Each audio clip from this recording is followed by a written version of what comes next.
Welcome to R P S L family. ನಾನಿವತ್ತು ಬಾದಾಮ್ ಪೂರಿನ ಮಾಡ್ತಾಯಿದ್ದೀನಿ.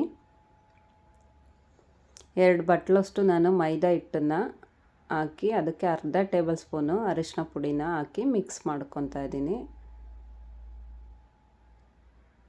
ನೋಡಿ, ಈ ಥರ ನೀಟಾಗಿ ಕಲಿಸ್ಕೊಬೇಕು. ಮಿಕ್ಸ್ ಆದಮೇಲೆ ನಾನು 1-2 ಟೇಬಲ್ ಸ್ಪೂನು ತುಪ್ಪನ ಬಿಸಿ ಮಾಡಿ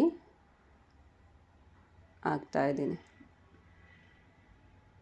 ತುಪ್ಪ ಇಲ್ಲ ಅನ್ನೋರು ಎಣ್ಣೆನೇ ಹಾಕಿ ಟ್ರೈ ಮಾಡ್ಬೋದು, ಮಾಡುವಂಥವ್ರು.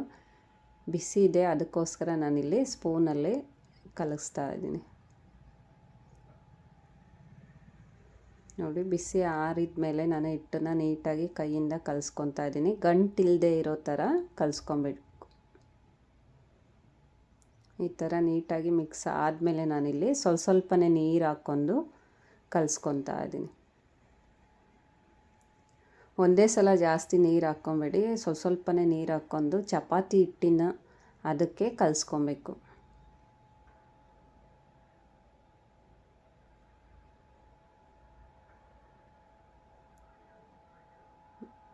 ನೋಡಿ, ಈ ಥರ ಅದಾಗ ಬರಬೇಕು. ಕೆಲವೊಂದು ಸಲ ಅಂಟುತ್ತಾ ಇರುತ್ತೆ ಅಥವಾ ತೆಳ್ಳಗಾಗುತ್ತೆ, ಅದಕ್ಕೋಸ್ಕರ ನೀಟಾಗಿ ಈ ಥರ ಕಲಿಸ್ಕೊಬೇಕು. ಇದು ಮತ್ತೆ ಎಣ್ಣೆ ಹಾಕೋ ಅವಶ್ಯಕತೆ ಇಲ್ಲ, ಮೊದಲೇ ತುಪ್ಪ ಹಾಕಿದ್ದೀನಿ. ನೋಡಿ, ಈ ಥರ ತುಂಬಾ ಸಾಫ್ಟಾಗಿ ಸ್ಮೂತಾಗಿ ಕೈಗೆ ಅಂಟಲ್ಲ, ಆ ಥರ ಇದೆ ಹಿಟ್ಟು. ಈ ಥರ ಚೆನ್ನಾಗಿ ಮಿಕ್ಸ್ ಮಾಡ್ಕೊಬೇಕು ಹಿಟ್ಟನ್ನು. ನೋಡಿ, ಕೈಯಿಂದ ತೋರಿಸ್ತಾ ಇದ್ದೀನಿ. ತುಂಬಾ ಸಾಫ್ಟಾಗಿದೆ, ಅಂಟುತ್ತಾ ಇಲ್ಲ ಹಿಟ್ಟು. ನೋಡಿ, ಇದನ್ನು ನಾನು ಒಂದು 1/4 ಗಂಟೆ 20 ನಿಮಿಷ ಹಾಗೆ ಬಿಡ್ತಾ ಇದ್ದೀನಿ. ಈ ಅಳತೆಯಲ್ಲಿ 2 ಬಟ್ಲು ಸಕ್ಕರೆ ತಗೊಂಡು 1 ಬಟ್ಲು ನೀರು ಹಾಕ್ತಾ ಇದ್ದೀನಿ. ಇದು ಸಕ್ಕರೆ ಪಾಕ ಮಾಡೋದಕ್ಕೆ.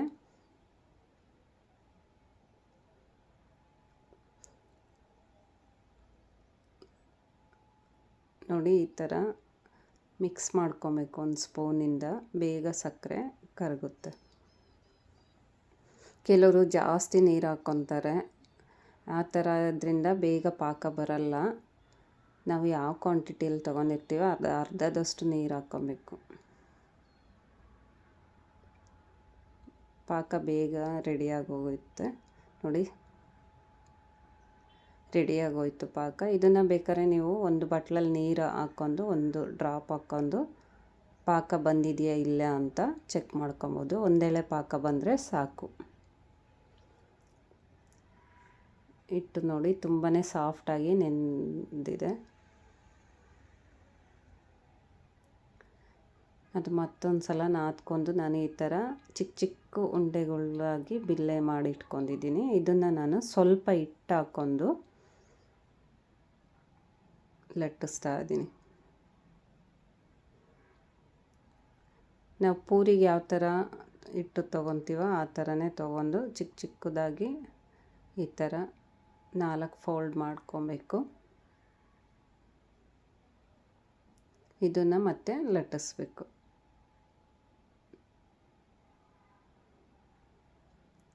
ಈ ಥರ 2 ಕಡೆ ಲಟ್ಟಿಸ್ತಾ ಇದ್ದೀನಿ ನಾನು. ಎಣ್ಣೆ ಕಾಯೋದಕ್ಕೆ ಮುಂಚೆನೇ ಇಟ್ಟಿದ್ದೆ. ನೋಡಿ, ಎಣ್ಣೆ ಕಾದಿದೆ. ಈ ಥರ ಎಲ್ಲ ಮಾಡ್ಕೊಂಡು ಫ್ರೈ ಮಾಡ್ಕೊತಾ ಇದ್ದೀನಿ.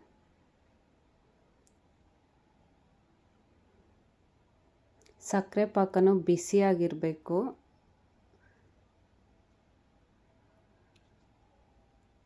ಈ ಥರ ಕರ್ದ ಆದಮೇಲೆ ಅದನ್ನು ಹಾಕ್ತಾಯಿದ್ದೀನಿ ನಾನು ಪಾಕಕ್ಕೆ.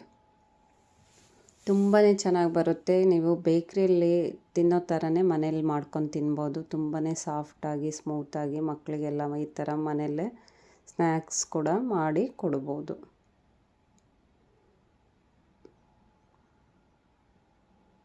ನೋಡಿ, ಈ ಥರ 2 ಕಡೆ ಬೇಯಿಸಿ ಇದನ್ನು ನಾನು ಸಕ್ಕರೆ ಪಾಕದಲ್ಲಿ ಹಾಕ್ತಾಯಿದ್ದೀನಿ.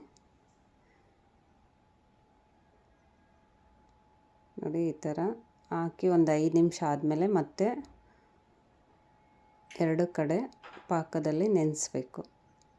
ಒಂದು ಕಡೆ ಒಂದು 5 ನಿಮಿಷ ಹಾಗೆ ಬಿಡಿ. ಅದಾದಮೇಲೆ ಮತ್ತೆ ಇನ್ನೊಂದು 5 ನಿಮಿಷ ಇನ್ನೊಂದು ಕಡೆ ಈ ಥರ ತಿರುಗಿಸಿ ಹಾಕಿ.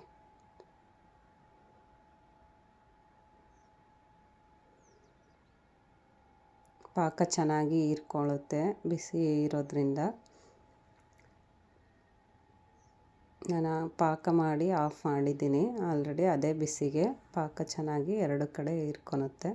ಒಂದು 5 ನಿಮಿಷ ಒಂದು ಕಡೆ ಹಾಕಿ, ಇನ್ನೊಂದು 5 ನಿಮಿಷ ಇನ್ನೊಂದು ಕಡೆ ಹಾಕಿ, ಹಾಕಿ ಆದಮೇಲೆ ಒಂದು ಪ್ಲೇಟಿಗೆ ಹಾಕ್ಕೊಳ್ಳಿ. ನೋಡಿ ತುಂಬಾ ಚೆನ್ನಾಗಿ ಬಂದಿದೆ. ತಿನ್ನೋಕ್ಕೂ ಅಷ್ಟೇ ಸಾಫ್ಟಾಗಿ ಸ್ಮೂತಾಗಿ ಚೆನ್ನಾಗಿ ಅನಿಸುತ್ತೆ.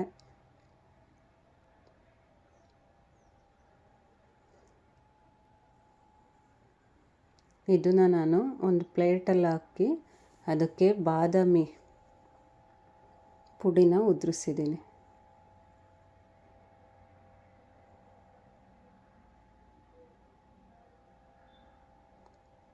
ನೋಡಿ ಇದು ಒಂದು ಪ್ಲೇಟಲ್ಲಿ ಹಾಕಿಟ್ಕೊಂಡಿದ್ದೀನಿ. ಇದಕ್ಕೆ ನಾನು ಬಾದಾಮಿನ ಒಂದು 4ರಿಂದ 5 ಬಾದಾಮಿನ ತುರಿದುಬಿಟ್ಟು ಮೇಲೆ ಈ ಥರ ಉದುರಿಸಿದ್ದೀನಿ ಪುಡಿನ. ತುಂಬಾ ರುಚಿಯಾಗಿರುತ್ತೆ. ಒಂದು ಸಲ ಟ್ರೈ ಮಾಡಿ ನೋಡಿ, ನಿಮಗೆ ಕೂಡ ಖುಷಿ ಅನಿಸುತ್ತೆ ತಿಂದರೆ. ತುಂಬಾ ಟೇಸ್ಟಿಯಾಗಿರುತ್ತೆ. Thank you for watching.